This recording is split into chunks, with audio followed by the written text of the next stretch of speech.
nadidinig kayo. Sa may ano. May nadidinig kayo doon.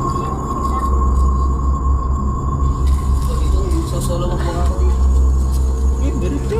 May naya. Yung sa mga nakita ko yung Oo, nakakakaroon.